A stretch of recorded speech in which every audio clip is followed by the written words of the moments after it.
प्रायोजक हैं गोल्डी मसाले। नमस्कार, मैं हूं प्रदीप विश्वकर्मा और आप देख रहे हैं आज का मुद्दा। और आज का हमारा मुद्दा है गांव पर भारी महामारी।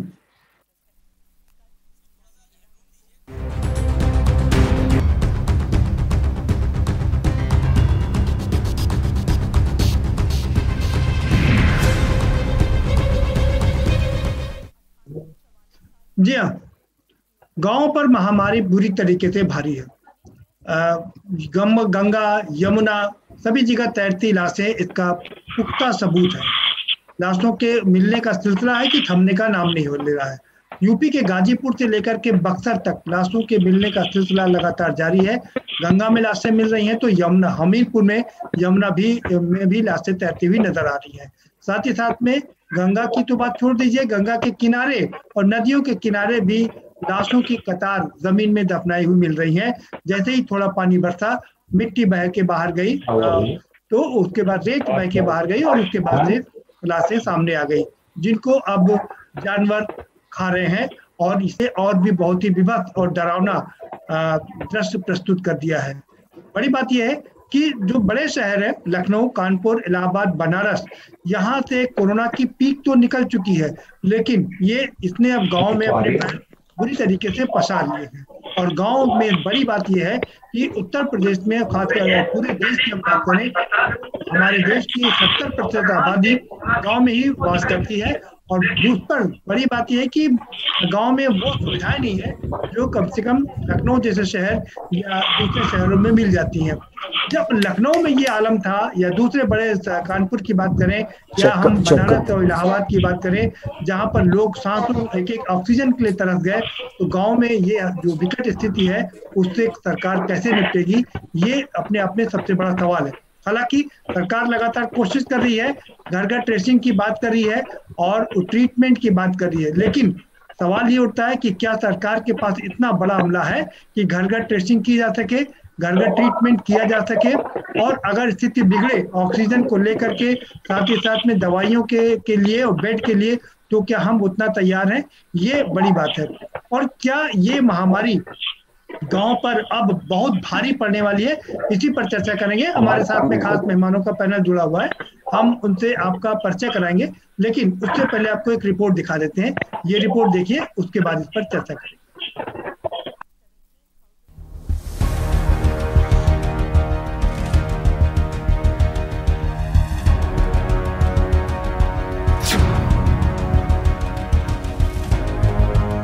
उत्तर प्रदेश में कोरोना का कहर अब गांव तक पहुंच चुका है।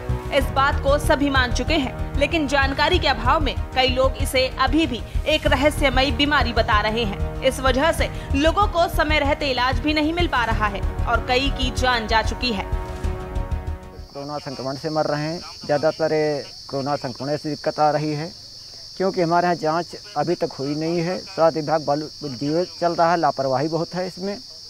जो टीमें आती भी कभी हैं तो केवल घूम के चली जाती, फॉर्मेलिटी पूरी करती हैं बस। अभी तक गांव में सैनिटाइजेशन या फिर किसी तरह का मेडिकल परीक्षण हुआ है? कोई नहीं हुआ अभी। यही कि यहाँ पे सही स्वास्थ्य विभाग को पहुँचना चाहिए और उसका परीक्षण करना चाहिए। परीक्षण और पूरे गांव का सैनिटाइजेशन और फॉगिंग होनी चाहिए, जिससे कि जो हमारे गांव में सहमे हुए लोग हैं वो थोड़ा सा उससे ऊपर आ सके और उनके मन का डर जो है वो खत्म हो सके। यूपी के गांव में लोगों की इलाज के अभाव में मौत हो रही है। अब तो हर गांव से ऐसी ही तस्वीर देखने को मिल रही है। कहीं पर लोगों में ही जागरूकता की कमी दिखाई पड़ रही है, तो कहीं पर डॉक्टरों ने ही बहानों की एक लंबी लिस्ट तैयार कर रखी है। मेरे संज्ञान में मामला आज दोपहर में आया है और सामुदायिक स्वास्थ्य केंद्र जामो के चिकित्सा अधीक्षक अपने चिकित्सीय दल और अपनी आरआरटी टीम के साथ जो है क्षेत्र में स्वयं गए हुए हैं और वहां पर समस्त निरोधात्मक कार्यवाही करा रहे हैं और उसकी विस्तृत रिपोर्ट जो है अभी हमें शाम तक प्राप्त हो जाएगी। वजह कई दिखाई पड़ रही है, लेकिन इस लापरवाही की वजह से गांव में कई लोग इस महामारी के आगे घुटने टेक रहे हैं और उनकी मौत हो रही है।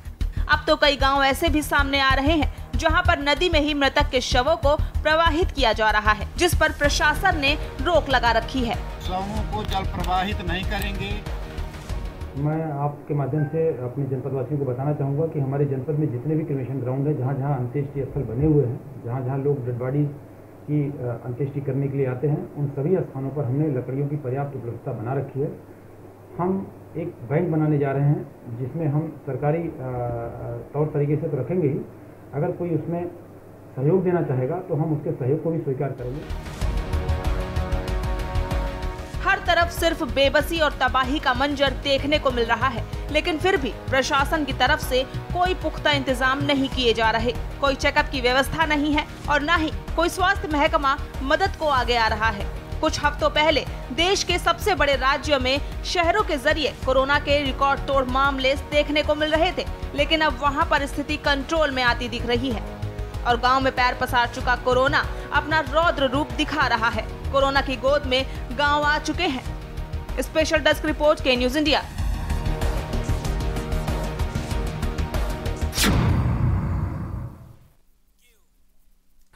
जी हाँ, गांव में 70% आबादी निवास करती है और गांव की जो स्वास्थ्य व्यवस्था है वो उतनी अच्छी नहीं है जितनी शहरों की है। ये सबसे बड़ी बात है। ऐसे में कैसे पार पाएगी सरकार इन दो चीजों से, ये देखना काफी दिलचस्प है और इसी पर चर्चा करेंगे। हमारे साथ में जो मेहमान है हम उनसे आपका परिचय करा देते हैं।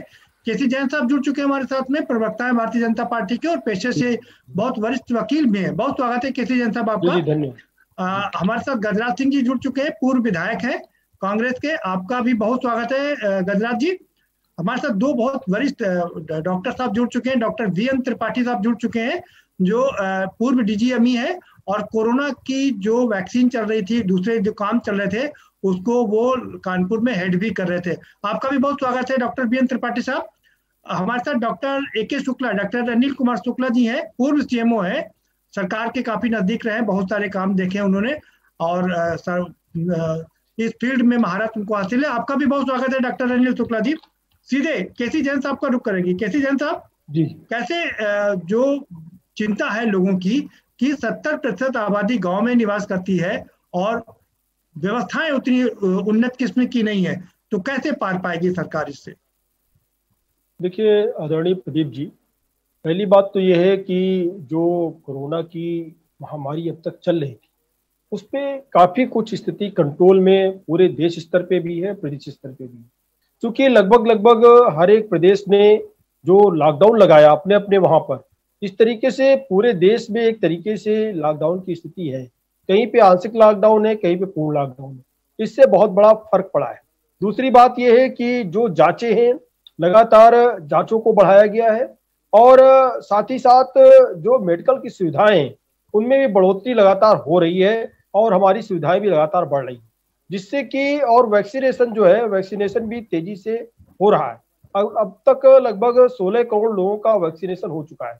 इस तरीके से स्थितियों को काफी कुछ कंट्रोल किया गया है और आपके साथ एक्सपर्ट्स डॉक्टर्स का पैनल है, वो भी बताएगा, तमाम सारी चीजें हमको भी जानकारी में मिलेंगी। तो बहुत सारी चीजें अब कंट्रोल में है। वो स्थिति नहीं है जो अब से 15 दिन पहले या एक महीने पहले देश और प्रदेश की जो हालात थे, वो हालात, उन हालातों से तो हम निजात पा चुके, काफी कुछ स्थितियां कंट्रोल में है। रही बात ये कि आपने जो सवाल खड़ा किया कि प्रदेश में अगर बड़े शहरों में हम इससे निजात पा रहे हैं तो वहीं गाँव की ओर हम बढ़ रहे हैं। लेकिन देखिए प्रदीप जी, जब जो केसेस हैं, केसेस की जो स्टडी हो रही है वो पूरे देश और प्रदेश स्तर पे हो रही है। ऐसे में जो केसेज है, जो गाँवों के केसेज है, उनकी भी काउंटिंग हो रही है और जो बड़े शहरों के केसेज है उनकी भी काउंटिंग हो रही है। तो सब जगह पे केसेस धीरे धीरे कम हो रहे हैं और जो गाँव का माहौल है, गाँव के लोगों की जो इम्यूनिटी है, साथ ही साथ जो गाँव स्तर पे ऑक्सीजन लेवल है, क्योंकि वहाँ पोल्यूशन कम है, इन सारी चीजों से बहुत कुछ नियंत्रण प्राकृतिक रूप से गाँव में कोरोना फैलने से पहले से रहा है। और अब सरकार भी लगातार गाँव की तरफ भी ध्यान दे रही है। हर एक सीएचसी और पीएचसी पर वैक्सीनेशन की व्यवस्था सरकार की तरफ से की गई है, जिसको लगातार बढ़ाया जा रहा है। क्योंकि WHO की जो गाइडलाइन है, साथ ही साथ जो जिन देशों में कोरोना चरम पे पहुंचा, उनसे हमने कम से कम इतना सबक लिया है कि वैक्सीनेशन ही इसका सबसे महत्वपूर्ण जरिया है जिससे हम इससे निपट सकते हैं। बाकी चीजें तो है ही है, बाकी प्रिकॉशंस भी हैं जिनको हम ले सकते हैं, वो चाहे सैनिटाइजर हो, सोशल डिस्टेंसिंग हो, मास्क का इस्तेमाल हो, इन सारी चीजों के साथ साथ जो इससे सबसे बड़ा तरीका है लड़ने का वो है वैक्सीनेशन। और वैक्सीनेशन की व्यवस्था को सरकार ने बड़े स्तर पे बढ़ाने का और गांव तक जो CSC और PSC वहां तक भी व्यवस्था इसकी कर रखी है और बड़े स्तर पे वैक्सीनेशन लगातार हो रहा है। अब तो सरकार ने 18 वर्ष तक के लिए भी कर दिया है कि 18 वर्ष से ऊपर के लोगों का वैक्सीनेशन होगा, जिससे कि जो युवा चपेट में आ रहे थे उनसे भी हम अपने देश के युवाओं को इस महामारी की चपेट से बचा सके। एक नागरिक हमारे लिए महत्वपूर्ण है। ठीक है, आपका समय हो गया है, काम कर रहे हैं, पर्याप्त समय आपको दिया गया। अब गजराज सिंह जी अपनी ऑडियो खोल लीजिए और आप अपनी बात रख सकते हैं, आपका स्पीकर बंद है। गजराज जी आपकी आवाज नहीं आ रही, आप अपना ऑडियो खोल लीजिए जी। हाँ ठीक है, ऐसा है, मैं ये कहना चाहूंगा जैन साहब तो हमारे बड़े सीनियर और बड़े प्रबुद्ध प्रवक्ता हैं, उन्हें जानकारी नहीं है कि देहात के अंदर क्या हालात है। पिछले साल देहात में ये ना के बराबर था, लेकिन इस वर्ष इस चुनाव के बाद में जो देहात की हालत बिगड़ी है, मैं नहीं समझता कि वह बहुत आसानी से लोग इसको संभाल पाएंगे। उन लोगों को इलाज की कोई व्यवस्था नहीं है, वैक्सीन की कोई व्यवस्था नहीं है, जो भी है फर्जी आंकड़े दिए जा रहे हैं। शहर के अंदर ही वैक्सीनेशन की व्यवस्था है, ज्यादातर शहर के लोग लाइन लगा करके अपनी व्यवस्था को संभाल रहे हैं। देहात के अंदर अभी कुछ भी 1% भी वैक्सीन नहीं पहुंच पाई है, और ये सबसे ज्यादा बीमारी इस समय में महामारी की देहात में है। 100% कह सकता हूँ दावे के साथ। शहर में बहुत कम है, लेकिन देहात में बहुत बढ़ी है। अगर इसके लिए सरकार ने बहुत सख्ती से कदम, तेजी से कदम नहीं उठाए, तो जो लाशों का दौर चल रहा है, जो गंगा नदी के अंदर या जो भी नदियां उनके अंदर दबाने का जो दौर चल रहा है, जो उसको लाशों को छिपाने का दौर चल रहा है, वो और भी खतरनाक होने जा रहा है। मैं ये जमीन की बात और देहात के सिस्टम की बात पूरी तरह से आपके सामने लाने की कोशिश कर रहा हूँ। अभी सरकार के पास समय है, पहले ही गलती सरकार ने की है कि सरकार को समय रहते हुए इसकी व्यवस्था कर लेनी चाहिए थी, और उस व्यवस्था के तहत ही ये कुछ अपना इसमें सफल हो सकते थे, और वो सब कुछ हो चुका है। हमारे हाथ से भी, सरकार के हाथ से भी निकल चुका, क्योंकि सरकार ने चुनाव करा करके उत्तर प्रदेश के अंदर खास तौर से इस बीमारी को और बढ़ाया है। ये घटने का नाम नहीं ले रही है। ठीक है, देहात पूरी तरह से क्षतिग्रस्त है इस समय में। ठीक है, कहना चाहूंगा गजराज जी ठीक है, आपका भी समय समाप्त हो गया है। और जी, हॉस्पिटल्स को देखें, उन हॉस्पिटल्स में जहाँ पर वैक्सीन की व्यवस्था नहीं है, दवाई की व्यवस्था नहीं है, जहाँ गांव के लोगों को कोई ट्रीटमेंट नहीं दिया जा रहा, उनको मजबूती से और देखें। ठीक है, ठीक है। प्रोफेसर DN त्रिपाठी साहब, मैं आपके पास आऊंगा और आपसे भी अनुरोध करूंगा कि आप अपनी ऑडियो खोल लीजिए, आपकी ऑडियो बंद है। और आपसे भी इस तरह में मैं यही समझना चाहूंगा कि जो मैंने दो बातें कही, एक गांव, हमारे देश की 70% आबादी गांव में, और गांव की जो स्वास्थ्य व्यवस्था है वो किसी से छिपी नहीं है। जी प्रदीप जी, गांव की व्यवस्था शहरों के उसमें सरकारी प्राइवेट दोनों सेक्टर में ये कमी है, ये मैं स्वीकार करता हूं एज ए डॉक्टर, प्रोफेसर या पूर्व महानिदेशक होने के तहत। लेकिन शहरों की अपेक्षा गांव में स्वास्थ्य सुविधाएं शुरुआत से ही उनकी उतनी अच्छी नहीं है जितनी होनी चाहिए। हालांकि CSC, PSC और गवर्नमेंट हॉस्पिटल की लाइन लगी हुई है, लेकिन वहां की जनता को जो सुविधाएं मिलनी चाहिए वो नहीं मिल पा रही हैं, ये दुर्भाग्यवश है। अब आती है कोरोना के संदर्भ में जो बताऊं कि चूंकि अभी पंचायत चुनाव हुए हैं, उसकी वजह से ओवर क्राउडिंग, भीड़, मीटिंग, तरह तरह के कारण, मैं उसमें राजनीतिक कारणों पर नहीं जाऊंगा, लेकिन स्वास्थ्य संबंधी क्या है, लोगों ने फिजिकल डिस्टेंसिंग या सोशल डिस्टेंसिंग का कतई पालन नहीं किया। मास्क का प्रयोग यदा कदा ही मिला, और ये ऊपर से क्षमा चाहता हूं, हमारे नेता लोग भी बैठे हुए, राजनीतिक उसके नेताओं से लेकर कार्यकर्ता तक और आम जनता तक। उसका कारण क्या हुआ कि 3 से 15 दिन के अंदर इंक्यूबेशन पीरियड होता है प्रदीप जी। उसके बाद अब गांव में भी केसेस बहुत ज्यादा मिलने लगे हैं, चूंकि जांच नहीं हो पा रही उनकी। जांच के लिए हम कहते हैं, वो कराते नहीं हैं, और वो लेट हॉस्पिटल में पहुंच रहे हैं शहरों में। इसके कारण रास्ते में या घर में या एम्बुलेंस में वो दुर्भाग्यपूर्ण स्थिति में दम तोड़ देते हैं। तो बिल्कुल मैं आपके उससे सहमत हूं कि गांव में अभी उतनी तेजी से जांचें, इलाज इत्यादि की व्यवस्था नहीं है। हालांकि सरकार, जैसा कि मुझे पता लगा है, अपनी कोशिश कर रही है। उन्होंने टीमें बनाई हैं, नोडल ऑफिसर बनाए हैं और टेस्टिंग, ट्रेसिंग और ट्रीटमेंट का जो प्रयास कर रही है, उसका जो फल मिलेगा वो शायद हफ्ते 10 दिन के अंदर मिल जाएगा। लेकिन अभी स्थिति, क्षमा पूर्वक कहना चाहूंगा, स्थिति गाँव रूरल एरिया की खराब है। जी ठीक है। कैसे जैन साहब, आपने सुना डॉक्टर बी.एन. त्रिपाठी जी भी मान रहे हैं कि गांव में व्यवस्थाएं उतनी अच्छी नहीं है, और जिस तरह से लोग अपनों को गंगा नदी में प्रवाहित कर दे रहे हैं, वहां नहीं कर रहे हैं तो गंगा के किनारे जमीन पे गाड़ दे रहे हैं, या दूसरी नदियों के किनारे ऐसा कर रहे हैं, तालाब के किनारे ऐसा कर रहे हैं। और क्या लगता है कि ये बहुत ही भयावह स्थिति है और इससे इस समस्या और विकराल रूप धारण कर लेगी। देखिए आदरणीय प्रदीप जी, मैं आपको एक चीज बताऊं कि पिछली समाजवादी पार्टी सरकार के कार्यकाल में इसी तरीके से 150 से 200 लाशें गंगा में बहती हुई मिली थी, और तब तो कोई कोरोना काल नहीं था। लेकिन दरअसल है क्या कि अन्य बीमारियों से या अन्य कारणों से जो लोग समूहों को, जो पहले से परंपरा है नदियों में प्रभावित करने की, लेकिन कहीं कहीं पे सख्ती है, सरकार के द्वारा सख्ती है, क्योंकि नदियों में इस तरीके से प्रदूषण बढ़ता है।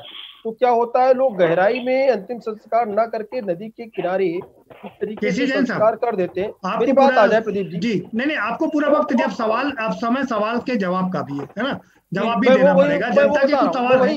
दरअसल ये जवाब उसी से जुड़ा हुआ है, इसलिए मैं उसकी चर्चा कर रहा हूँ। तो मैं उसी, जो आपका सवाल है, मैं अब आपको उसी का जवाब दे रहा हूँ।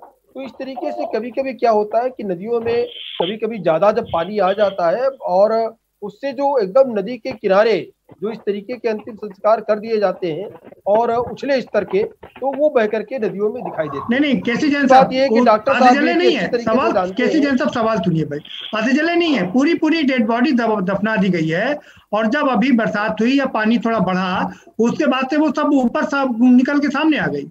बिल्कुल बिल्कुल। और नदियों की तो बात छोड़ दीजिए, चाहे गंगा हो चाहे यमुना, उनकी तो बात ही छोड़ दीजिए। मैं वही चीज आपको बता रहा हूँ। दरअसल कोविड की जो गाइडलाइन है, और खास करके अगर कोविड की वजह से कहीं पे भी डेथ होती है, तो उसका अंतिम संस्कार जो है वो जो शवों को जला करके ही किया जा रहा है। और जिन लोगों की आस्था, खास करके हिंदू धर्म की जो आस्था है नदियों के किनारे दफनाने की, अगर वो भी कोविड से, अगर वो केसेस जो कोविड की वजह से कैजुअलिटी हो रही है, केसी जैन साहब ये मजबूरी में कर रहे हैं, ये आस्था नहीं है, ये मजबूरी है। मजबूरी ये है कि लकड़ियां मिल नहीं रही हैं और पैसा उनके पास, जलाने के लिए पैसा नहीं है, तो वो अपनी संवेदनाओं को मार के ये सारे काम कर रहे हैं। नहीं, देखिए प्रदीप जी, जहाँ पर व्यवस्थाएं नहीं है वहाँ पे जिले स्तर में डीएम के द्वारा ये व्यवस्थाएं की जा रही हैं, जिससे कि संक्रमण न फैले, खास करके इसलिए संक्रमण न फैलने पाए, इसलिए अंतिम संस्कार जला करके ही किया जा रहा है। और ये डीएम के काम हम लोग पिछले तमाम 30 साल से तमाम सरकारों के उसमें देख रहे थे। डीएम के ऊपर पूरी जिम्मेदारी छोड़ दी जाती है। आपको लगता है कि एक अकेला डीएम पूरा काम करने में सक्षम है? नहीं, देखिए प्रदीप जी, जोनल स्तर पे और ब्लॉक स्तर पे टीमें बनाई गई हैं।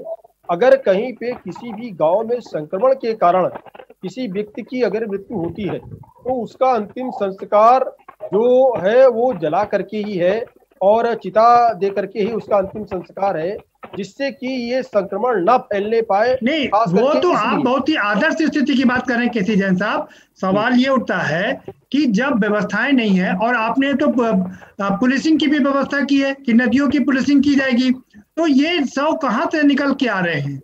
देखिए प्रदीप जी, हमने आपको बताया कि ये केसेस जो है, जो हमने पहली घटना की वर्णन किया कि पिछली सरकार में जो इस तरीके की चीजें दिखाई दी थी, होता क्या है कि लोग आस्था के बस नदी के किनारे ही संस्कार करना चाहते हैं। ऐसे में क्या है कि ये भी डर रहता है लोगों को कि अगर ज्यादा खुदाई की तो ऐसा ना हो किसी जगह पे दूसरी पहले से अंतिम संस्कार किया गया हो, तो लोग कभी कभी उछले स्तर के जो संस्कार करके चले आते हैं। और आपने जो कारण बताया, नहीं, मैं जैन साहब आपको फिर थोड़ा सा करेक्ट कर दूं, मैं फिर कह रहा हूं, ये आधी जली डेड बॉडीज नहीं है, ये पूरी डेड बॉडीज है। जो वहाँ दफनाएंगे। मैं आपके पास दोबारा से आऊंगा। हमारे साथ डॉक्टर अनिल कुमार शुक्ला जी जुड़ चुके हैं, मैं उनको भी पहले चर्चा में शामिल कर लेता हूँ। डॉक्टर ए के शुक्ला साहब, हमारा सवाल ये है और हमारा डर इस बात का है कि देश की आबादी 70% आबादी गांव में निवास करती है और उसके अलावा वहां पर स्वास्थ्य की व्यवस्था उतनी अच्छी नहीं है जितनी कि शहरों में है। दूसरा बड़ी बात यह है कि अधिकतर जो हम लोगों ने देखा वो एंटीजन जांच की जा रही है, आरटीपीसीआर जांच वहां पर संभव नहीं। आपको लगता है कि स्थितियां और विकराल होने जा रही हैं? मैं कहना चाहूंगा कि जहाँ तक स्वास्थ्य की सुविधाएं हैं, वो स्वास्थ्य सरकार की जिम्मेदारी होती है कि पूरे अपनी जितनी आबादी को स्वास्थ्य सुविधाएं उपलब्ध कराए। उसमें कितना होना चाहिए कि हम एक पैर बढ़ करके एक दूसरे पर जिम्मेदारी न डालें, क्योंकि हमारे साथ लोगों का जीवन जुड़ा हुआ है।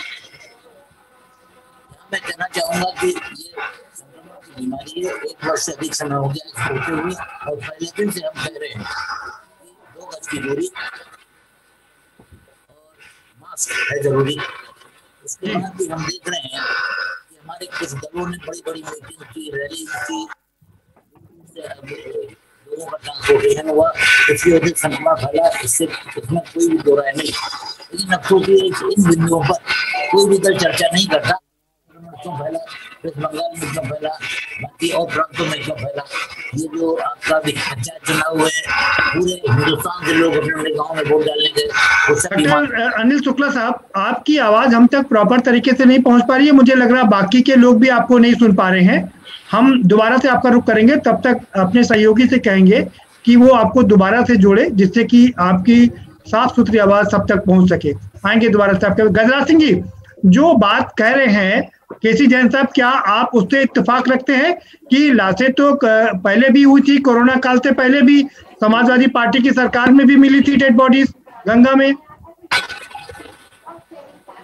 मैं जैन साहब को अवगत कराना चाहूंगा कि जो पहली सरकार अगर कोई निकम्मा काम कर रही थी तो क्या इस हुकूमत को भी वही काम करना चाहिए था? नहीं, उनका कहने का मतलब ये है, मुझे लगता है चाहे गजराज जी, केसी जैन साहब का कहना ये है, चाहे कोरोना काल हो या आम समय हो, सभी में ज्यादातर लोग अपनी घर की डेड बॉडी को गंगा में ही प्रभावित करने पसंद करते हैं संस्कारिक रूप से। इस सरकार को तो इसलिए लाया गया है, जनता ने इसलिए अपने हुकूमत इनको जो पिछली कमियां थी वो कमियां ना रहे, अच्छाई का काम करें। जहां तक जैन साहब कह रहे हैं डेड बॉडी के लिए, हिंदू धर्म के अंदर अधिकतर डेड बॉडी जलाई जाती है, ना कि दफनाई जाती है।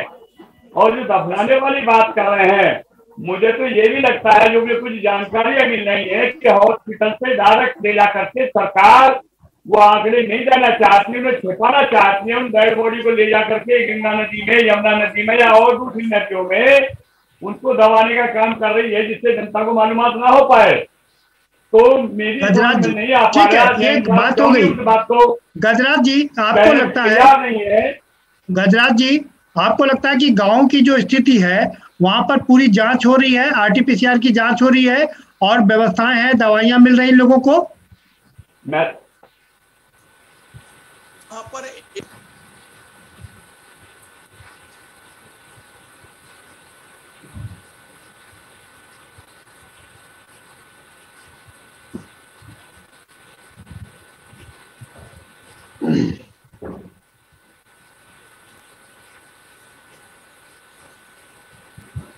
गजराज जी, आपकी आवाज हम तक नहीं पहुंच पा रही है। हम फिर से आपके पास आएंगे, प्रोफेसर त्रिपाठी जी का रुख करेंगे। प्रोफेसर त्रिपाठी साहब, जो मैंने बात कही, ये जो डेड बॉडीज मिल रही हैं और जिस तरह से इस संक्रमण की बात अगर हम करें, आपको लगता है कि हम दूसरी और एक दिक्कत में फंसने जा रहे हैं? प्रदीप जी, ये बड़ा दुर्भाग्यपूर्ण है कि इस तरह के, मैंने तो लोगों ने बताया, मीडिया के माध्यम से पता रहा, पीपी किट बताते हैं कि पीपी किट से कवर की हुई बॉडी मिली है। तो ऐसा तो केवल तब संभव है जबकि हॉस्पिटल से सीधे इनको लाया गया हो। एक तो ये, इसके अलावा आर्थिक पहलू भी प्रदीप जी मुझे प्रतीत होता है कि जो महंगाई बढ़ गई है, जमीन पर की बात कर रहा हूँ और नहीं गजराज जी, आज भी इंसान लेकर जाएगा तो परमात्मा उसको कभी माफ नहीं करेगा। गजराज जी, मैं आपके पास आऊंगा, प्रोफेसर वीएन त्रिपाठी जी को अपनी बात पूरी कर लेने दीजिए। जी, तो दूसरा ये है कि जैसा कि अखबारों से, मीडिया से पता लग रहा है कि घाटों पे, शमशान घाटों पे बड़ा दुख की बात है कि तरह तरह की वसूली की भी खबरें आती हैं जी। उसकी वजह से तो गरीब जनता है प्रदीप जी, तो 10-12-15 हजार का जो खर्चा लकड़ी से लेके तरह तरह का है, मैं उन पे नहीं जाऊंगा क्योंकि मैं डॉक्टर हूं, प्रोफेसर हूं, तो संभवतः कि अपनी गरीबी के कारण भी कुछ लोग उनको शमशान घाट ना ले जाके जल प्रवाह कर दे रहे हैं। तीसरी चीज ये याद आती है कि अगर कोई यंग की डेथ होती है तो गांव, और हमने ये देखा है कि जल प्रवाह की भी प्रथा है, खैर, लेकिन जो पीपी किट के कवर की हुई बॉडी जो घाट पे मिली है या नदी के किनारे मिली, नदी में मिली हैं, वो ऐसा प्रतीत होता है कि सीधे अस्पताल से आई। तो इसमें शासन प्रशासन का क्या है मैं उस पर कमेंट नहीं करूंगा, लेकिन ओवरऑल ये बहुत ही दुर्भाग्यपूर्ण स्थिति है और पब्लिक में एक भय व्याप्त हो गया है कि सरकार संभवतः, मैं नहीं कह रहा हूं, ये हमने मीडिया इधर उधर का, कि अपना जो कोविड से मौतों को छुपाने के लिए प्रोफेसर वीएन त्रिपाठी साहब ब्रेक पर जाना है, लेकिन उससे पहले एक और चीज आपसे मुझे समझना है कि क्या आपको लगता है कि गांव में आरटीपीसीआर की जांच संभव है इतनी बड़ी तादाद पे, जहां 70% आबादी रहती है? एंटीजन की रिपोर्ट में ये पकड़ में नहीं आ रहा है, हम सब लोगों ने देखा है, तो क्या लगता है कि ट्रेस कर पाना संभव है इस समय? बड़ी मात्रा में तो संभव नहीं है प्रदीप जी, लेकिन जैसे कि हम वैक्सीन कैरियर लगते हैं, रिवर्स कोल्ड चेन होती है, हमने गांव में कलेक्ट किया और जो भी पास में लैब है, जैसे कानपुर देहात का है वो कानपुर में आ जाएगा, जालौन का है तो जालौन चला जाएगा, तो हर डिस्ट्रिक्ट में, डिस्ट्रिक्ट हॉस्पिटल में और मेडिकल कॉलेजेस में आरटीपीसीआर की सुविधा है। तो वैक्सीन कैरियर, जैसे कि पोलियो का टीका आपको याद होगा कोल्ड चेन से जाता था, तो आरटीपीसीआर तो गांव में सैंपल कलेक्ट करके वहां पे उसकी व्यवस्था एम्बुलेंस से ले जाके तो संभव है, लेकिन बड़ी मात्रा में, जैसा कि आपका शक है, बड़ी मात्रा में आरटीपीसीआर गांव का वो संभव नहीं है।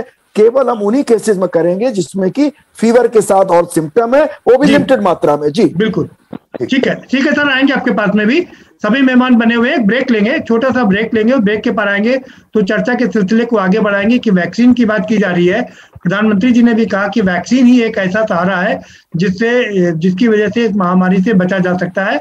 अमेरिका ने नो मास्क डिक्लेयर कर दिया है, वहां पर मास्क पहनने की जरूरत नहीं है और वैक्सीनेशन का काम पूर्ण हो गया है। हमारे यहाँ वैक्सीनेशन की बात की जा रही है कि साल के अंत तक वैक्सीनेशन किया जाएगा।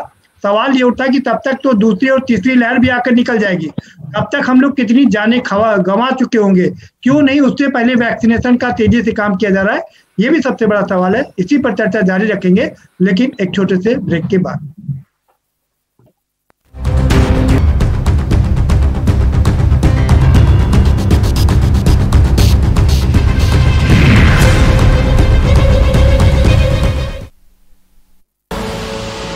देख रहे हैं के न्यूज, खबरों का सारथी। कोरोना के नए स्ट्रेन की वजह से बढ़ते संक्रमण को समय से रोकने के लिए मरीजों में लक्षण की पहचान सबसे जरूरी है। आप तक पूरी और सही जानकारी पहुंचे, यही लक्ष्य है उत्तराखंड सरकार का। सुनिए होम आइसोलेशन पर क्या है एक्सपर्ट डॉक्टर की सलाह। बहुत इम्पोर्टेंट है होम आइसोलेशन। कई लोग इसमें ठीक भी हो जा रहे हैं और इसमें कुछ चीज़ों का हमें विशेष ध्यान रखना पड़ेगा। जो संक्रमित व्यक्ति है उसका रूम अलग होना चाहिए, उसका वॉशरूम भी अलग होना चाहिए और वो अपने को आइसोलेट कर लें। और इसमें जो घर के लोग हैं उनको भी, जैसे उनको खाना देना तो वो भी मास्क पहने। एसिम्प्टोमेटिक भी होते हैं जिनमें कोई सिम्टम्स नहीं है लेकिन वो पॉजिटिव हैं। ये नहीं कि वो सिम्टम नहीं है और पॉजिटिव हैं तो वो घूम रहे, नहीं, उनको भी 14 दिन तक क्वारंटाइन होना ही होना है। होम आइसोलेशन के दौरान जो किट आपको सरकार द्वारा दिया जा रहा है उस किट में mask, sanitizer, thermometer, pulse oximeter, इसके अतिरिक्त दवाइयाँ जैसे कि paracetamol, azithromycin, ivermectin, vitamin C with zinc है। इनको नियमित सेवन करें तथा अपनी मॉनिटरिंग करें। उत्तराखंड सरकार टेलीमेडिसिन और ऑनलाइन उपचार को अपनी प्राथमिकताओं में शामिल कर जनता को स्वास्थ्य सुविधाएं पहुंचा रही है। यदि आपका ऑक्सीजन लेवल 95 से कम आता है तो ई संजीवनी के माध्यम से हमारे विशेषज्ञ चिकित्सकों से परामर्श ले सकते हैं। आप सबको डरने की ज़रूरत नहीं है। हम सभी डॉक्टर, सारे स्पेशलिस्ट अपने हॉस्पिटलों के साथ आपके लिए तैयार हैं।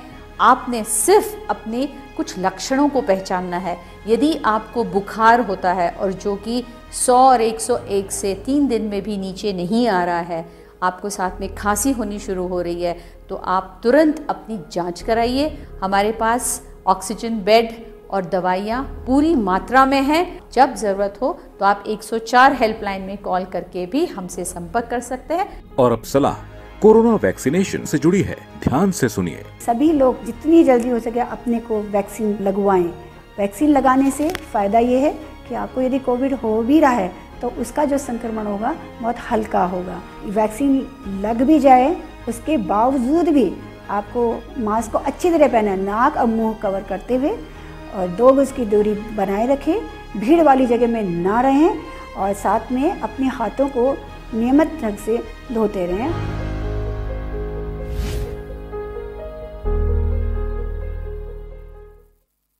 जुबान के लिए उड़ चला गैरों की ज़मीं पर, खुशबू अपनेपन की ढूंढता। दूर कितना भी जा, इस जुबान से दूर ना जा पाओगे। विमल, बोलो जुबान केसरी। और खुशबू में झूम के भाई लेके आए गोल्डी मसाले। गोल्डी मसाले, खुशबू और स्वाद ऐसा तो रिश्तों में गुस्सा कैसा। खुदी को आजमाया है तो ये अंदाज आया है, खुदी को आजमाया है तो ये अंदाज आया है। तुम में भी मैं हूं, शुद्ध प्लस पान मसाला। आप देख रहे हैं के न्यूज, खबरों का सारथी।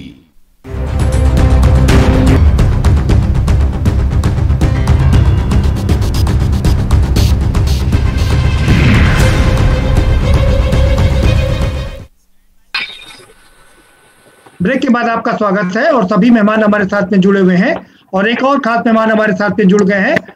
मनोज यादव जुड़ गए समाजवादी पार्टी के। आपका भी बहुत स्वागत है मनोज जी।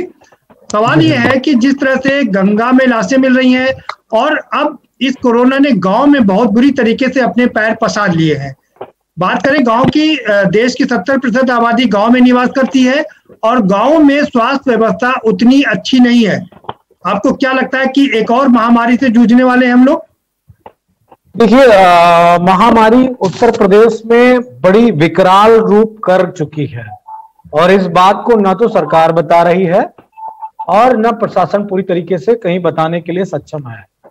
अब मैंने एक सर्वे किया है खुद से, लगभग मैं 40 गांव में फोन पे बात कर चुका हूं। विश्वकर्मा जी, इस बात को अगर आप गंभीरता से समझेंगे तो उत्तर प्रदेश में मौतों के आंकड़ों की जानकारी हो जाएगी। सरकार को सब पता है लेकिन सरकार बताना कुछ नहीं चाहती। मैंने जिन गांवों में बात की है, मेरे हिसाब से लगभग 350 से 400 लोग खत्म हो चुके हैं जितने गांव में मैंने बात की है। और अगर मैं उस रेशियो को लगाता हूं, और वो रेशियो इस तरह का है कि 57,607 ग्राम पंचायतें हैं। आप पूरब में उठा के बात कर लीजिए, पश्चिम में बात कर लीजिए, मध्य में, बुंदेलखंड में, किसी भी जगह पे रेंडमली फोन कर लीजिए, हर 5,000 की आबादी वाले गांव में मरने वालों की संख्या 20 से 25 है। और जहां आबादी कम है, निश्चित तौर पे वहां 5 से 8 मौतें हुई हैं। बहुत बिरले और भाग्यशाली कोई गांव होगा जहां पे कोई मौत पिछले 25 दिन में ना हुई हो। मेरे हिसाब से उत्तर प्रदेश में 4 से 5 लाख लोग कोरोना की भेंट चढ़ चुके हैं। ये बात ना तो सरकार बता रही है और ना ही कोई एजेंसी बता रही है। तो मुझे लगता है कि सरकार का पूरी तरीके से फेल्योर हो गया है। सरकार शहरों के आंकड़े प्रस्तुत कर रही, आपको पता है 16,000 मौतों का जिक्र सरकार सिर्फ कर रही है, तो आप 16,000 मौतें और कहां 5 लाख मौतें, कितना अंतर है, डिफरेंट। तो कोविड ने जो प्रकोप करना था उत्तर प्रदेश में और अभी चल रहा है, मैं इससे किसी तरीके से ये नहीं मानूंगा कि ये अभी बंद हो गया है। 57,000 गांव है, 97,000 गांव है, 97,000 गांव के आंकड़ा एक बार कैलकुलेट तो कोई करके देखे क्या स्थिति है। या कोई गांव में आप फोन करिए, मैंने आज एक गांव में बात करी इलाहाबाद प्रयागराज में, जो हाई कोर्ट से मात्र 2.5 किलोमीटर दूर है, 25 लोगों की मौत हुई। केसरीनाथ त्रिपाठी जी का गांव है, बीजेपी के बड़े नेता रहे हैं, पूजा पाल भी उसी गांव से आती हैं। किस गांव की मैं बात करूं, जिस गांव में भी आप आंकड़े उठा के देखोगे 20 लोग, 25 लोग, 10 लोग। तो ये 5 लाख मौतें जो उत्तर प्रदेश में हुई है, ये उत्तर प्रदेश की सरकार का सबसे बड़ा फेल्योर है।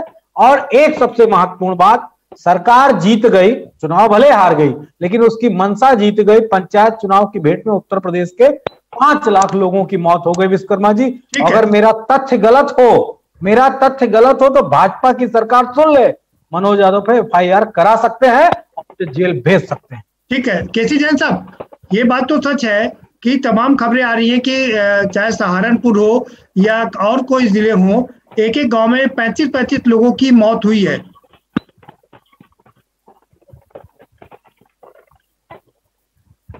देखिए प्रदीप जी, पहली बात तो ये है कि मौतें होना और कोरोना से मौतों का होना 2 अलग अलग चीजें जी। और जिस प्रकार से अभी हमारे समाजवादी पार्टी के साथी बता रहे थे कि हर 5000 की आबादी पे 25 से 30 लोगों की मौतें हो गई, हर गांव में इतनी कोरोना से मौतें हो गई, तो ये जो है जनता को डराना, जनता के अंदर भय व्याप्त करना, इस तरीके का इनका डाटा है। और इसके बजाय डराने की और भय पैदा करने की बात नहीं है, कुछ वास्तविकता भी है ना। जैसे सहारनपुर की बात करें, एक गांव में 35 लोगों की जान गई है। प्रदीप जी देखिए जी, जिन भी लोगों की कोरोना की वजह से जान गई है, उनको उनका डाटा कोरोना के अंतर्गत आएगा। और अगर किसी व्यक्ति की मौत हार्ट अटैक से हुई है, किसी की मौत किडनी खराब होने से हुई है, किसी की मौत जो है कोरोना से मौतें नहीं हो रही है ना, कोरोना की वजह से दूसरे जो ऑर्गन फेलियर होते हैं उससे भी मौतें होती हैं। देखिए प्रदीप जी, बिल्कुल, लेकिन उसके साथ साथ उनके अंदर जो कोविड की जांच है, जांच के दौरान या ट्रीटमेंट के दौरान जहां पर भी इस तरीके के पेशेंट हैं, उनकी सबसे पहले हॉस्पिटल में कोरोना की जांच हो रही है, कोविड-19 की जांच सबसे पहले हो रही है। उसके बाद में उनके जो और ट्रीटमेंट है वो सारी चीजें हो रही है, जिससे कि ऐसा ना हो कि डॉक्टर से दूसरा ट्रीटमेंट करते रहे और व्यक्ति लंग्स के इन्फेक्शन से या किसी और कोरोना के इफेक्ट की वजह से उसकी मौत हो जाए। इससे बचने के लिए सबसे पहले जांच कोरोना की ही हो रही है। तो अगर कोरोना का केस है, कोरोना उसके अंदर इफेक्ट है, उसका वायरस का इन्फेक्शन है, तो बिल्कुल वो एक तो अलग उसका ट्रीटमेंट होगा और साथ ही साथ जो उसकी अंतिम संस्कार की गाइडलाइन है, और वहां पे डॉक्टर्स की भी टीम जाती है, कोई ना कोई हॉस्पिटल का स्टाफ वहां पे जाता है अंतिम संस्कार के समय में। ये सारी चीजें होती हैं। नहीं जैन साहब, ये डाटा फेस करके पहले समाजवादी पार्टी 24 करोड़ की आबादी है और सब जगह ये संभव नहीं है और ना हो पा रहा है। आएंगे सर आपके बात में, लेकिन सब जगह पे सारे केसेस को सारी मौतों को ये मान लेना, सारी मौतों को ये मान लेना कि ये सारी की सारी मौतें कोरोना से हो रही हैं, तो ये तो बहुत भय फैलाने वाली बात है ना। आप भय नहीं फैलाते, भय समाज के अंदर नहीं फैलाना चाहिए। एक सेकंड मुझे पहले भ्रम फैलाने का काम किया। मुख्यमंत्री जी ने क्या कहा, आत्मा पे हाथ रख के आप सब जवाब दे दीजिए बस। अरे रुक जाइए, जनता पार्टी की वैक्सीन है और इस तरीके से भ्रम फैलाने का काम किया। अब दूसरा भ्रम जो है समाजवादी पार्टी के साथी बैठ करके यहाँ टीवी चैनल पे फैला रहे हैं कि 5 लाख मौतें हो गई। अरे आप किस तरीके का डाटा पेश कर रहे हैं, कहां से डाटा पेश कर रहे हैं? किस कंपनी का डाटा आया, कंपनी का आया, पत्रकारों का आया, आपने कह दिया उसको मान लिया जाए। जी सवाल सुने। हाँ मनोज जी। मैं केसी जैन साहब बाराबंकी जनपद से आते हैं और जिस कस्बे से आते हैं वो एक बड़ा कस्बा है, बड़ी आबादी है। दिल पे हाथ रख के केसी जैन साहब बताना कि आपके गांव में पिछले 25 से 30 दिन में कितनी मौतें हुई। आपका तो बड़ा आबादी है फतेहपुर में, फतेहपुर के पास आपका जहां कहीं भी आपका निवास है, आप बताओ कितनी मौतें हुई। देखिए बताइए प्रदीप जी, बात यह है कि मैं फिर वही बात कह रहा हूं, मौतों का होना और दूसरी बात, अच्छा तो इससे पहले तो मौतें नहीं होती थी, अलग अलग चीजें। इससे पहले तो मौतें कभी नहीं होती थी, को मिक्स नहीं कर सकते। इससे पहले कभी चीजों को मिक्स करके आप भ्रम फैला रहे हैं। जिस प्रकार से देखिए, अखिलेश यादव जी ने भ्रम फैलाया, ये झूठ बोला है। जिस प्रकार से श्री अखिलेश यादव जी ने भ्रम फैलाया मेरे पास आंकड़ा है करके कि ये भारतीय जनता पार्टी की वैक्सीन है, मेरे पास आंकड़ा है, मैं बता रहा हूं। समाजवादी पार्टी का हर एक कहां झूठे लोगों को टीवी पे बुला लेते हैं। नहीं ठीक है मनोज जी, ठीक है जैन साहब, आप कह रहे हैं कि उन्होंने अखिलेश यादव ने भ्रम फैलाया, तो आप तो सप्लाई नहीं कर पा रहे वैक्सीन की सर ना। आप कह रहे हैं कि इस साल के अंत तक लोगों को वैक्सीन लगेगी, तब तक तो दूसरी और तीसरी लहर में कितनी आफत आ चुकी होगी। देखिए प्रदीप जी, उत्तर प्रदेश में लगभग 3 करोड़ 80 लाख लोगों को वैक्सीनेशन हो चुका है।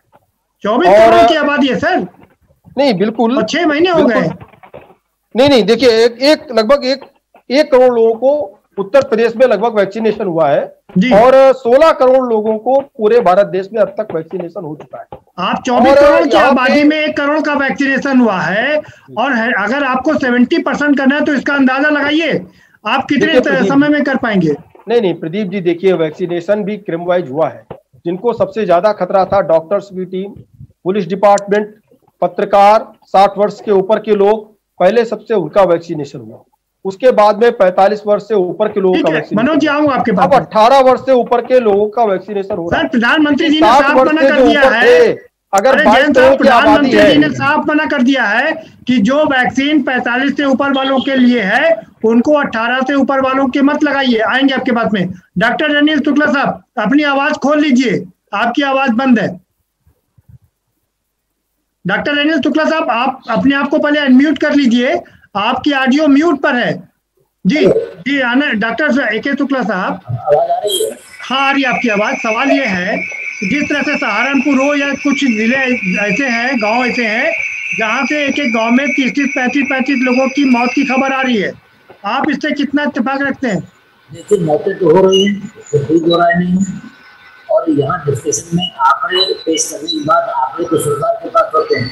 जैन साहब जो करें वो उनकी मजबूरी हो सकती है जो पार्टी की ओर से बोल, लेकिन मैं भी जानता हूँ मेरा गाँव उन्नाव जनपद में कुराड़ी कला गाँव है, वहाँ भी 10 से 12 मौतें हो चुकी है। कानपुर गंगा घाट के किनारे की खबरें आप खुद ही टेलीविजन पर देख रहे हैं कि लोग जमीन में गड्ढे नहीं खोद पाते हैं। तो मुझे पत्रकार ने फोन करके बताया कि JCB से गड्ढे खोद करके ट्यूबवेल लाइसेंस की जा रही है। क्या इन चीजों पर नियंत्रण नहीं होना चाहिए? जिला प्रशासन इस तरीके का सरकार न किया जाए। जब बालू बह रही तो शौक खुल करके आ रहे हैं, मौतें हो रही हैं, काफी हो रही हैं। ये जरूर अनुरोध करेंगे जन साहब जी जिस स्तर पर चाहें कोई ऐसी व्यवस्था करें। अगर व्यक्ति ऑडिट हो रही है तो ये बताएं कि कितने कोरोना से मरे, कितने बिना कोरोना से मरे। इस ग्रुप में अक्सर मौतें हमेशा होती है, लेकिन इतना एप्रेटराइज नहीं होता। आंकड़े निकलवा लें अस्पतालों से या जहाँ से बर्थ सर्टिफिकेट बनते हैं वहाँ से पिछले सालों में जनवरी से अब तक कितने प्रमाण पत्र बने, इस वर्ष जनवरी से अब तक कितने प्रमाण बने, मामला खुल जाता है। ऐसा नहीं है कि हम कुछ भी कहते रहे, हम आंकड़े लोग मर रहे हैं, भूखों मर रहे हैं, सड़क के किनारे लोग मर रहे हैं, तो उनको खाने को नहीं है, इन पर भी तो हमें विचार करना चाहिए। ठीक है शुक्ला सर, आएंगे आपके पास में।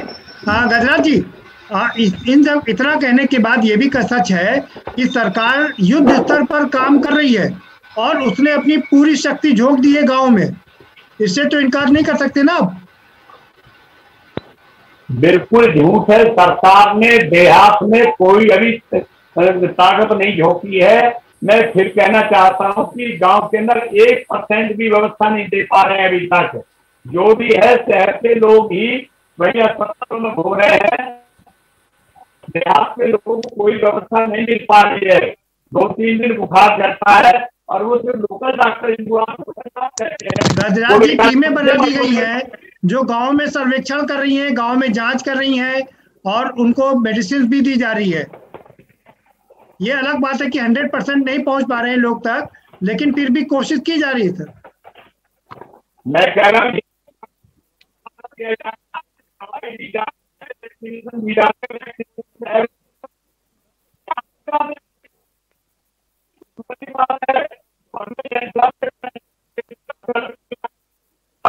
किसी गांव में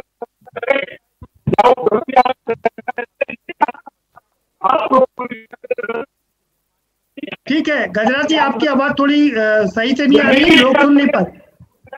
मनोज जी, मैं यही सवाल इससे भी दोहराऊंगा। ठीक है, गजराज जी आएंगे आपके पास। मनोज जी आपके पास आ रहे हैं।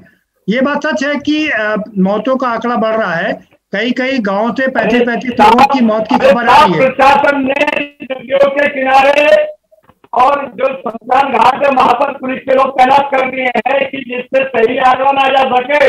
नहीं, बात ठीक है, क्रियाकर्म करने के लिए जाते हैं। नहीं, इसलिए तैनात किए गए हैं पुलिस ऑफिसर अधिकारी, जिससे कि उनका सही से अंतिम संस्कार किया जा सके। जी ठीक है, गजराज जी आएंगे आपके बाद। मनोज जी, सवाल यही है कि सरकार तो अपनी पूरी ताकत झोंक रही है ना। मुख्यमंत्री कोविड ग्रस्त थे, पॉजिटिव थे, वहां से उठने के बाद में पूरे प्रदेश का दौरा कर रहे हैं, एक एक चीज अपनी निगरानी में रख रहे हैं। आप इससे तो इनकार नहीं करेंगे ना। एक महत्वपूर्ण बात विश्वकर्मा जी बता दूं कि सरकार 24 करोड़ आबादी के लोगों को संक्रमण रोकने में पूरी तरीके से नाकाम है, और नाकामियत इसलिए भी है कि इतने बड़े पैमाने पर अगर महामारी फैलेगी तो कोई भी सरकार उसको रोक नहीं पाएगी। तो ये आप तो बात सही कर रहे हैं बिल्कुल। तो इसमें तो आपको सरकार की मदद करनी चाहिए ना। तो मैं कहना क्या चाहता हूं, मेरी बात तो सुनिए। सरकार झूठ न बोले, सरकार झूठ न बोले, सरकार सही चीजें जनता को बताए। अच्छा, एक तरफ वो WHO का प्रमाण पत्र आ जाता है योगी जी को, और Uttar Pradesh is all is well. Yogi ji बिल्कुल प्रबंधन करने में माहिर है, उस्ताद है, वो मुख्यमंत्रियों के मुख्यमंत्री है। लेकिन WHO झूठ बोल रहा है। जब रिकॉर्ड 16,000 मरने का है तो WHO तो 16,000 के हिसाब से अपनी प्रस्तुति देगा ना। मेरे पास BKT विधानसभा लखनऊ के आंकड़े हैं, मैं आपको कहो तो पढ़ के सुना दूं। आपके पास कौन सी हमको समझ में नहीं आ रहा है। मैं खुद लोगों से बात करता हूँ, बेशर्म कहेंगे। दीजिए ना, मनोज जी भेज दीजिए। आपसे अनुरोध है कि पहले शब्दों का सही इस्तेमाल कीजिए। अच्छा, मेरे पास एजेंसी क्या? एक मिनट शुक्ला जी ने कहा, एक मिनट ये बताइए, शुक्ला जी ने कहा उनके गांव में 15 लोग मर गए, 12 से 15 लोग मर गए। शुक्ला जी झूठ बोल रहे हैं। मनोज यादव कह रहे हैं उनके गांव में दीजिए ना अपनी रिपोर्ट। WHO को आप अपनी रिपोर्ट भेज दीजिए ना। यहाँ बैठे बेशर्मी ना दिखाओ। अगर मुख्यमंत्री हमारे होते तो हम निश्चित तौर पे भेजते। पूरा श्रेय आप ले लीजिए। सुनो, हम लाशों पे मौतें नहीं, हम राजनीति नहीं करते हैं। ये आप ही को मुबारक हो, आपको मुबारक हो रही है। क्यों अखिलेश यादव राहुल गांधी के नाम लेके आप कौन सी राजनीति नहीं कर रहे हो? आपके मुखिया श्री अखिलेश यादव जी ने कहा हमारे मुखिया का नाम लेके बच्चों 5 लाख।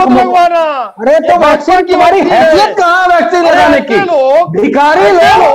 भिखारी लोग जो पार्टी चला रहे हैं, भीख मांगने वाले कहाँ पे लगाएंगे वैक्सीन? भिखारी सरकार हाथ फैला के मांग रही है, हाथ फैला के मांग रही है सरकार। देखो, इस दुनिया में आप वही सरकार हो जो सबसे ज्यादा पैसा खर्च करते हो चुनाव लड़ने के लिए। ये तुच्छ मानसिकता है। प्रधानमंत्री के प्रचार पे 7,000 करोड़ रुपए खर्च होता है, और आप हमारे मुख्यमंत्री पे आरोप लगाते हो। शर्म नहीं आती आपको?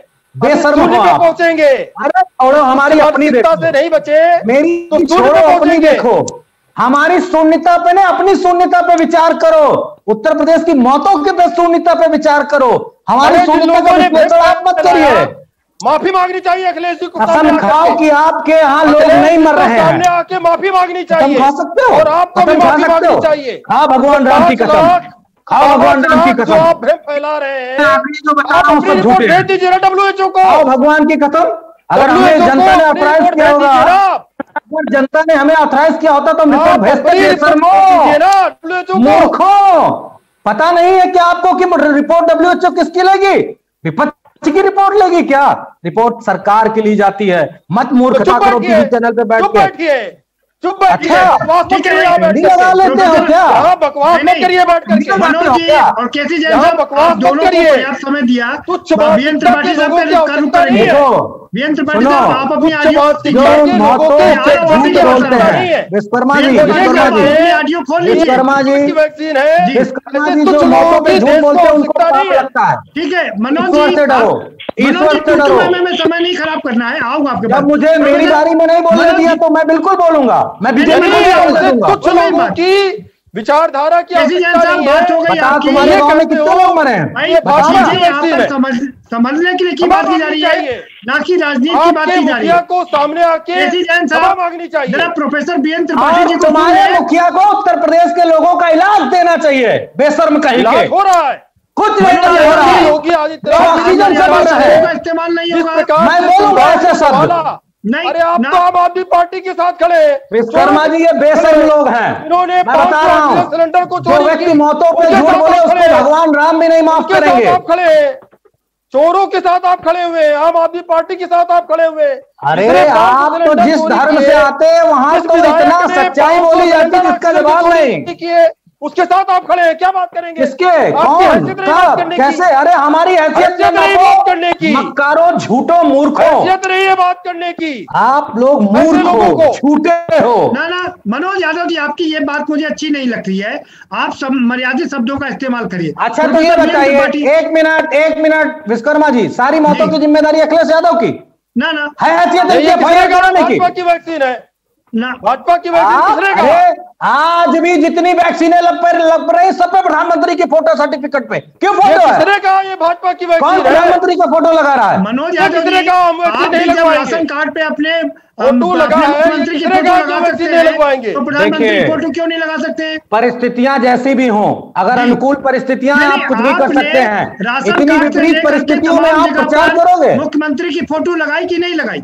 मैं कह रहा हूँ खुशहाली का समय है, अच्छा है, सब कुछ कर सकते हो। लोग मर रहे हैं, मौतों में उनकी मौतें हो रही, हर घर में, हर परिवार में लोग मर रहे हैं। इस बात को तो सोचो ना। सबके पास चलेंगे, रुकिए वीरेंद्र त्रिपाठी साहब, आप लोग वैक्सीन नहीं लगवाएंगे? केसी जैन साहब रुकिए भाई, कह रहे हैं वैक्सीन मत लगवाना।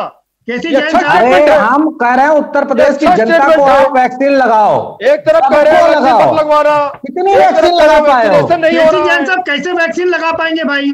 मैं कह रहा हूँ 6 महीने में 1 करोड़ लोगों को वैक्सीन लगा पाए। घर में नहीं, दाना अम्मा चली भुजाने, घर में वैक्सीन नहीं है और दूसरे को बता रहे वैक्सीन नहीं लगवाने दे रहे। वैक्सीन भेज दिया विदेशों को। मनोज जी सवाल पूछने दीजिए। 7 करोड़ वैक्सीन व्यापारियों ने पूंजी विदेश को भेज दी। प्रोफेसर बीएन त्रिपाठी साहब बैठे हैं भाई। मनोज जी रुकिए, नहीं सुनूंगा आपकी बात। आपको तो समाजवादी का भाई प्रोफेसर बीएन त्रिपाठी साहब की लगा हुआ है कि आप तो बीमार होंगे नहीं। सुन लीजिए ज्ञान साहब, रुकिए भाई। मनोज जी आप भी रुकिएगा।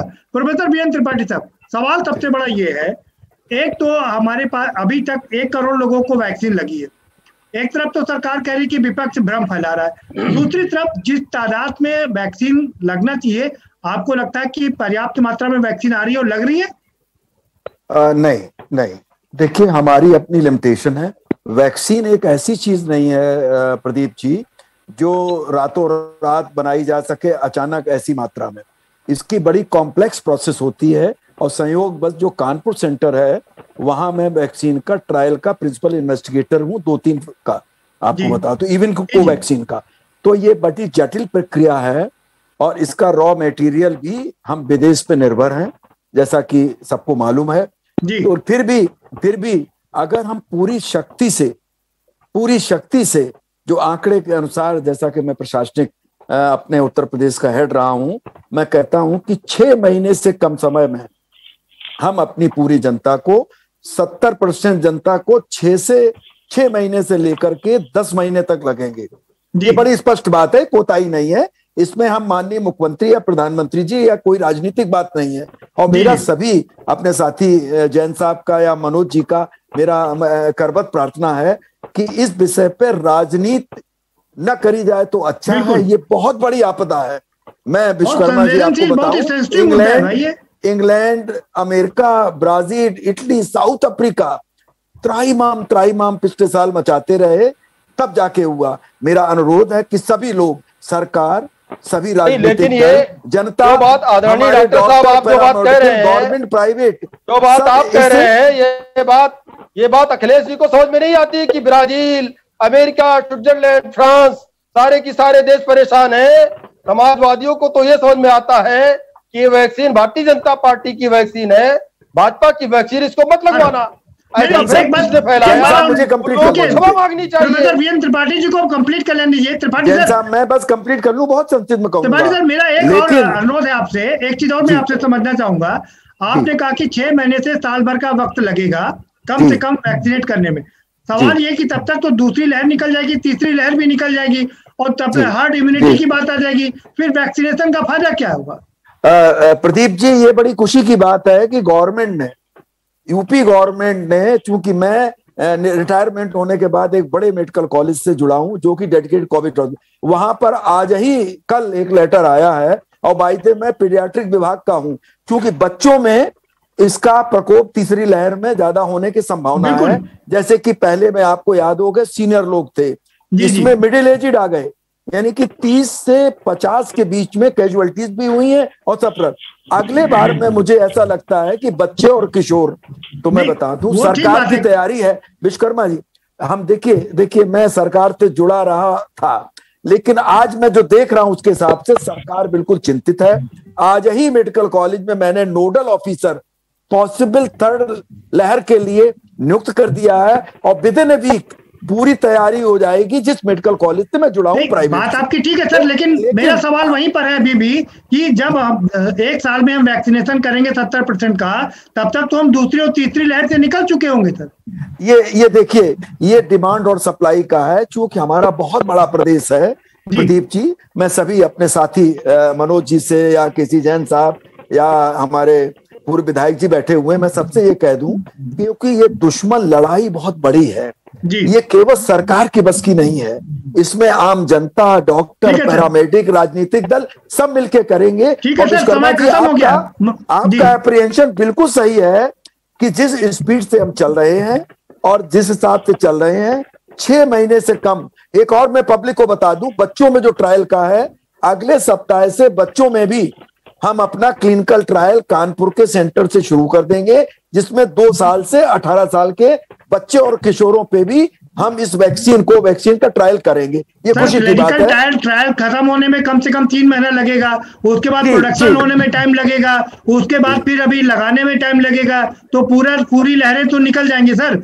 मनोज जी, आप बहुत देर से उंगली खड़े किए, अपना फाइनल कमेंट दीजिए तो मैं समाप्त हो गया हमारे पास। देखिए, मैं बड़े अनुरोध से कह रहा हूं, अगर समाजवादी पार्टी की तरफ से और माननीय राष्ट्रीय अध्यक्ष जी की तरफ से उनके वक्तव्य को अगर गलत प्रस्तुत किया जाएगा, उन्होंने सिर्फ भाजपा को जो श्रेय लेने की होड़ रहती है हर चीज में बीजेपी की, उसके लिए कहा कि भाजपा की वैक्सीन है, क्योंकि भाजपा वैज्ञानिकों को बिल्कुल श्रेय नहीं देना चाहती, डॉक्टर्स को बिल्कुल श्रेय नहीं देना चाहती, हर श्रेय मुख्यमंत्री और प्रधानमंत्री लेना चाहते हैं।